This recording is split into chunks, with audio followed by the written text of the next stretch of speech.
Guys आज का video purely Sudeep Pharma IPO का रिव्यू होने वाला है। ये रिव्यू कोई नॉर्मल रिव्यू नहीं होगा, जैसे आपने नॉर्मल रिव्यू वगैरह देखे होगा ना कि इसमें ये है उसमें वो है। हम ब्रूटल तरीके से एक एक चीज एक एक पॉइंट के बारे में डिस्कस करने वाले हैं जो आपको जानना जरूरी है आईपीओ में इन्वेस्टमेंट करते समय।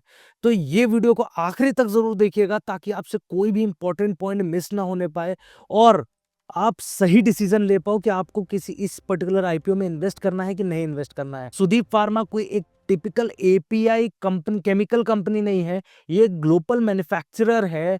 स्पेशलिटी इंग्रेडिएंट्स जो कि यूज होता है फार्मास्यूटिकल्स में, आपके फूड्स में, न्यूट्रिशन इंडस्ट्रीज में, फूड इंग्रेडिएंट्स में भी इनके प्रोडक्ट्स यूज होते हैं। इनके प्रोडक्ट न्यूट्रिशन इंडस्ट्रीज में भी होते हैं और फार्मास्यूटिकल कंपनीज में भी होते हैं। अगर ग्लोबल मार्केट साइज की बात करता हूँ, स्पेशलिटी इंग्रेडिएंट्स का बूम है वो मतलब देखने लायक है। 2024 की बात करते हैं तो जो ग्लोबल मार्केट साइज था वो 180 बिलियन डॉलर था स्पेशलिटी फूड्स का, जो कि एक्सपेक्टेड है कि ये 240 बिलियन डॉलर से ज्यादा 2028 में पहुंच सकता है। इंडियन स्पेशलिटी इंग्रेडिएंट्स के मार्केट साइज की बात करता हूं तो 8.9% के कैगर से ग्रो हो रहा है। ग्लोबल वाला 5.8 यानी 6% के कैगर से ग्रो हो रहा है। तो यहाँ पे थोड़ा सा आपको जो ग्रोथ है वो नॉमिनल दिखेगी, लेकिन ये सस्टेनेबल ग्रोथ है अगर मेरी माने तो, क्योंकि इंडस्ट्री बहुत ज्यादा स्ट्रांग है, डिमांड बहुत राइज करता है, राइजिंग डिमांड है। और सुदीप की जो पोजीशनिंग है ना वो लीडर इन नीश मिनरल्स की है।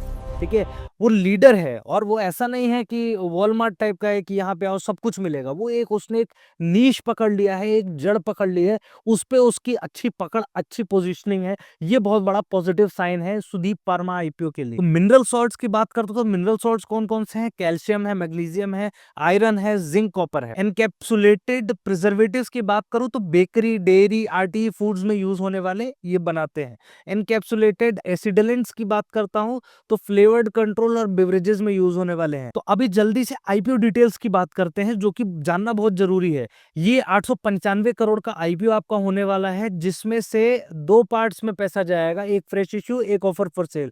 फ्रेश इश्यू 95 करोड़ जाएगा, इसका मतलब है ऑफर फॉर सेल 800 करोड़ है। ये कि बहुत बड़ा नेगेटिव पॉइंट है। अभी जो फ्रेश इश्यू है इसमें एक पॉजिटिव एक नेगेटिव है। फ्रेश इश्यू में एक चीज है कि इसमें डेट आपको कंपनी देती हुई नहीं दिखेगी, ये पॉजिटिव साइन है। लेकिन जो 95 करोड़ है इसमें से 75 करोड़ कैपेसिटी एक्सपेंशन में जाता हुआ दिखेगा। अभी इसमें जो नेगेटिव पॉइंट है वो ये है कि 100% जो मशीनरी है वो भी ऑर्डर प्लेस ही नहीं हुआ है।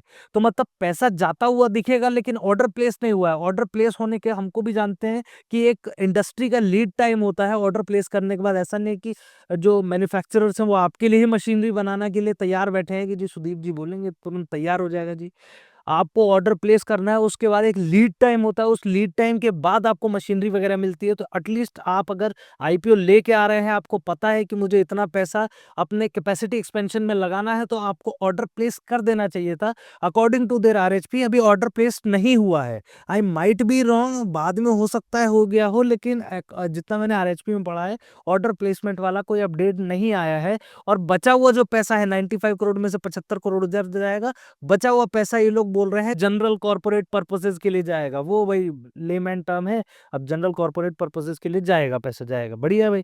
अभी रिवेन्यू की मैं बात कर लेता हूं तो रिवेन्यू में आपको बहुत ज्यादा ग्रोथ नहीं दिखेगी, लेकिन जो आपका इसकी प्रॉफिटेबिलिटी है वो डबल हुई है फिजिकल 23 से फिजिकल 25 के बीच में। तो रेवेन्यू जो है फिजिकल 23 में इनका 428 करोड़ था, 24 में इनका 459 करोड़ था और फिजिकल 25 में 500 करोड़। तो रेवेन्यू में बहुत ज्यादा कैटास्ट्रोफिकल ग्रोथ नहीं आया है। लेकिन वहीं अगर आप इनके प्रॉफिट मार्जिन को देखेंगे तो उसमें अच्छा ग्रोथ आया है। फिजिकल 23 में इनका प्रॉफिट मार्जिन 62 करोड़ था, जो कि फिजिकल 25 में प्रॉफिट मार्जिन 138 करोड़ आ गया है, मतलब मोर देन डबल हो गया है। ये एक अच्छा पॉजिटिव साइन है। लेकिन रेवेन्यू में बहुत ज्यादा ग्रोथ नहीं दिख रही है। ये दिखाता है कि मार्केट में बहुत ज्यादा इसमें कैटास्ट्रोफिकल ग्रोथ नहीं है।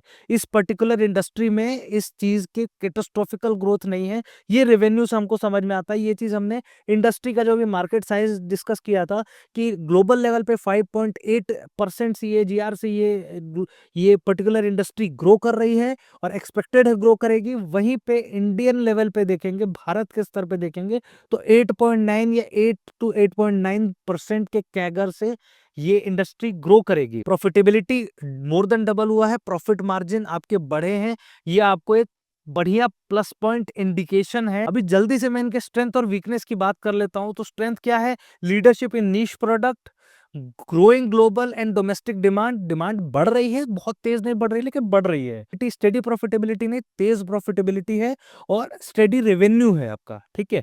और साथ में high capacity manufacturing across India and Ireland, Ireland में भी इनका अच्छा बिजनेस है। डाइवर्सिफाइड कस्टमर मार्केट है, केवल फार्मा में नहीं है, फूड में भी है, केवल फूड और फार्मा में नहीं है, न्यूट्रिशन इंडस्ट्री में भी है। तो 3 इंडस्ट्री में इनकी अच्छी पकड़ बनी है और नीश पकड़ के इन्होंने अपने आप को अच्छा पोजीशन किया है मार्केट में। तो मेजर रेड फ्लैग्स की बात कर लेता हूं। तो जो सबसे बड़ा रेड फ्लैग है वो आपका हैवी ओएफएस है, ऑफर फॉर सेल 800 करोड़, मतलब 900 करोड़, 895 करोड़ में से 800 करोड़ भाई प्रमोटर्स ही लेके जा रहे हैं। इसका मतलब क्या है? वही जो मैं बार बार बोलता हूँ कि कंपनी कहना चाह रही है कि भाई मुझे ग्रो करना है, और जो प्रमोटर है वो कह रहा है तौबा तौबा तौबा, कैसी बात कर दी, सारा मूड खराब कर दिया वाला मीम है ना, वही चीज यहाँ पे सूट कर रही है। कंपनी को सिर्फ 95 करोड़ जाएंगे, जो कि ठीक है, उसको भी डेट में नहीं देंगे ये लोग, एक्सपेंशन में काम आएगा, लेकिन 800 करोड़ रुपए प्रमोटर्स के पास जाएंगे। अब इसका एक कारण बोल सकते हैं, इनका जो डेट टू इक्विटी रेशियो है वो 0.2 है। अब मैं उसी की तरफ आ रहा था। इनका जो रिटर्न ऑन इक्विटी है वो अच्छा है, 28% है, आरओसीई 30% है, एबिटा मार्जिन 40% है, जो कि बहुत अच्छा है। एबिटा मार्जिन इतना अच्छा, भाई हमने लास्ट जो एक्सेल सॉफ्ट का डिस्कस किया था, 31% प्रॉफिट मार्जिन, एबिटा मार्जिन था, बहुत अच्छा था। वैसे ही इनका भी एबिटा मार्जिन 40% है, जिसका हमको जो भी बहुत अच्छा है। और वहीं डेट की बात करता हूँ, डेट टू इक्विटी रेशियो की बात करता हूँ, तो वो 0.2 है। तो डेट एकदम डेट फ्री नहीं है कंपनी, लेकिन हाँ डेट कम है, तो मैनेजेबल चीज है। तो ये भी एक जो आपके जो रेशियोज हैं, ये रेशियोज भी एक अच्छा पॉजिटिव साइन इंडिकेट कर रहे हैं, ये भी अच्छा देखने को मिलेगा। तो अभी बात करते हैं प्रॉफिटेबिलिटी, सब कुछ हो गया, हमारी सारी चीजें डिस्कस कर ली हमने। सबसे बड़ी चीज, लिस्टिंग गेन कैसी होगी और इसको किस हिसाब से हमको लगाना है। तो अभी जो करंट जीएमपी चल रहा है वो 19% समथिंग के आसपास चल रहा है, 19.5% जीएमपी चल रहा है। तो जीएमपी स्टेडी है। आज पहला दिन था, आज खुला है, मतलब सॉरी, कल पहला दिन था, कल खुला था, क्योंकि आज मैं रिकॉर्ड कर रहा हूँ, आई थिंक एडिट वगैरह होके कल जाएगा। तो 21 तारीख को ये खुला था, और 22 तारीख को आई थिंक वीडियो जाएगा, जब भी जाएगा देख लीजिएगा आप लोग, मैं अपडेट कर दूंगा। तो इसको अगर आप लिस्टिंग गेन के लिए इसमें इन्वेस्ट करना चाह रहे हो, तो लिस्टिंग गेन आपको देखने को मिल सकता है अभी करंट जीएमपी के हिसाब से। अभी लोग मेरे पीछे भाला लेके दौड़ जाएंगे, जी आपने बोला था लिस्टिंग गेन मिलेगा, कैसे नहीं मिला लिस्टिंग गेन। आज वो एक्सेल वाले के साथ, कैपिलरी के साथ भी ये हुआ था। कैपिलरी मैंने बोला था कि आप लिस्टिंग गेन बहुत ज्यादा एक्सपेक्ट नहीं कर सकते, लेकिन लिस्टिंग गेन आपको मिलेगा। तो एक किसी भाई ने कमेंट कर दिया था कि भाई तुमने तो बोला था कि नेगेटिव लिस्टिंग नहीं होगी। 0.88% म्यूटेड लिस्टिंग में बार बार बोल रहा था, म्यूटेड लिस्टिंग ही हुई थी। अब उनको कुछ गलतफहमी रही होगी, तो वही मैंने उनको जवाब भी दिया था कि जी म्यूटेड लिस्टिंग ही बोलते हैं इसको। नेगेटिव लिस्टिंग क्या होती है आपकी? नेगेटिव लिस्टिंग आपकी मान लो कि 5%, 10% नेगेटिव लिस्टिंग हो गई, वो नेगेटिव लिस्टिंग कही जाती है। लेकिन ये नेगेटिव लिस्टिंग तो नहीं थी, खैर जो भी है।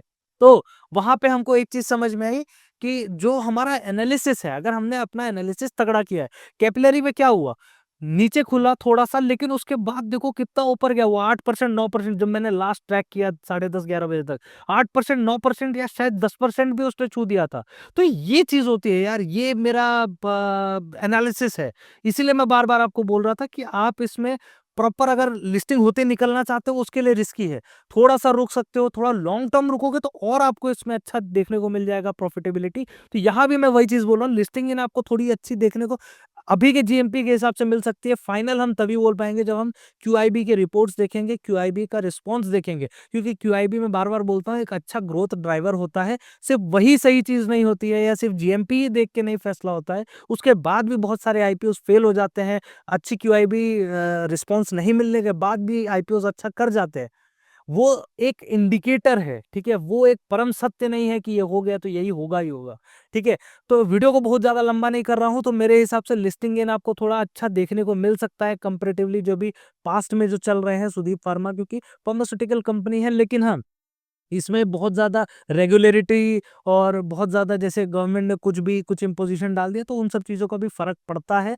तो वो सब चीज़ें भी हमको ध्यान में रखना पड़ेगा, लेकिन लॉन्ग टर्म के बेट अगर आप देखते हैं, तो लॉन्ग टर्म के हिसाब से एक अच्छा बेट दिखता है मुझे।